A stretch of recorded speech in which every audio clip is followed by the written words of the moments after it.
स्वागत है आप सभी का ज्ञान गंगा चैनल पर। हिंदू पंचांग के अनुसार आषाढ़ माह के कृष्ण पक्ष की एकादशी को योगिनी एकादशी के नाम से जाना जाता है। योगिनी एकादशी के दिन भगवान विष्णु की पूजा अर्चना करने का विधान है। आज के इस वीडियो में हम जानेंगे कि साल 2023 में योगिनी एकादशी कब है। 13 या 14 जून को एकादशी की तिथि क्या रहेगी, व्रत की विधि क्या है, व्रत की कथा क्या है और पारण का समय क्या रहेगा। तो चलिए शुरू करते हैं आज के वीडियो को। लेकिन वीडियो शुरू करने से पहले अगर आप मेरे चैनल पर नए हैं और अभी तक आपने इसे सब्सक्राइब नहीं किया है तो आगामी एकादशी एवं प्रदोष व्रत की तिथियों की जानकारी प्राप्त करने के लिए आज ही मेरे चैनल को सब्सक्राइब कर लीजिए। साथ में बेल आइकन को प्रेस कर दीजिए ताकि आपको मेरे वीडियोस की नोटिफिकेशन मिलती रहे। वीडियो अच्छा लगे तो उसे लाइक और शेयर करना बिल्कुल मत भूलिए। तो चलिए शुरू करते हैं आज का वीडियो। योगिनी एकादशी के दिन व्रती को ब्रह्म मुहूर्त में उठकर स्नान आदि से निवृत्त हो जाना चाहिए। उसके पश्चात स्वच्छ वस्त्र धारण करे और व्रत का संकल्प ले। पूजा स्थल पर पूर्व या उत्तर की ओर मुख करके बैठ जाए। पूजा के दौरान मंदिर में घी का दीपक जलाएं, फिर भगवान विष्णु को पंचामृत से अभिषेक करें। पूजा के दौरान फूल और तुलसी दल अर्पित करें। भगवान विष्णु को सात्विक वस्तुओं का भोग लगाएं, कपूर से आरती करें। एकादशी व्रत की कथा को पढ़े या सुने। रात्रि जागरण करें। द्वादशी तिथि पर शुभ मुहूर्त में व्रत का पारण करें। साल 2023 में योगिनी एकादशी 14 जून 2023 दिन बुधवार को है। पारण यानी व्रत तोड़ने का समय रहेगा 15 जून 2023 दिन गुरुवार को सुबह 5:23 से 8:10 तक। एकादशी तिथि का आरंभ होगा 13 जून की सुबह 9:28 पर, समाप्ति होगी 14 जून की सुबह 8:48 पर। योगिनी एकादशी व्रत कथा के अनुसार स्वर्गधाम की अलकापुरी नामक नगरी में कुबेर नाम का राजा रहता था। वो शिव भक्त था, प्रतिदिन भगवान शिव की पूजा करता था। हेम नाम का एक माली पूजा के लिए राजा के यहाँ फूल लाया करता था।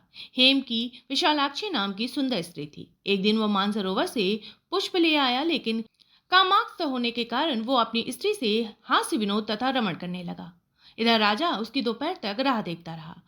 अंत में राजा कुबेर ने सेवकों को आज्ञा दी कि तुम लोग जाकर माली के न आने का कारण पता करो, क्योंकि वो अभी तक पुष्प लेकर नहीं आया।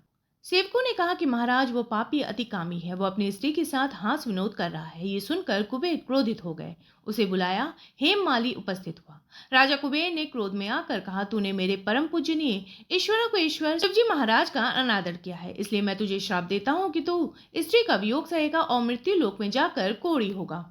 कुबेर के श्राप से हेममाली का स्वर्ग से पतन हो गया। वह उसी क्षण पृथ्वी पर गिर गया। भूतल पर आते ही उसके शरीर में श्वेत कोढ़ हो गए। उसकी स्त्री भी उसी समय अंतर्धान हो गई। मृत्यु लोक में आकर माली के ऊपर दुखों का पहाड़ टूट गया। वो जंगल में बिना अन्न और जल के भटकता रहा।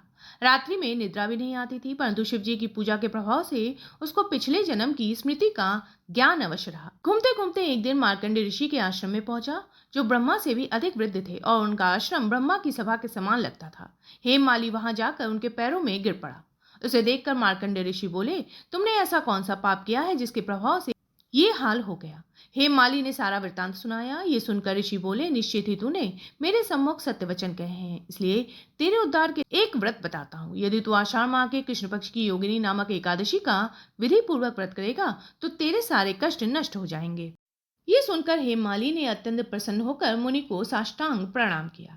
मुनि ने उसे स्नेह के साथ उठाया। हेममाली ने मुनि के कथानुसार विधि पूर्वक योगिनी एकादशी का व्रत रखा। इस व्रत के प्रभाव से अपने पुराने स्वरूप में आकर वो अपनी स्त्री के साथ सुखपूर्वक रहने लगा। मेरे वीडियो में अंत तक बने रहने के लिए आपका बहुत बहुत धन्यवाद। फिर मिलेंगे किसी नए वीडियो के साथ।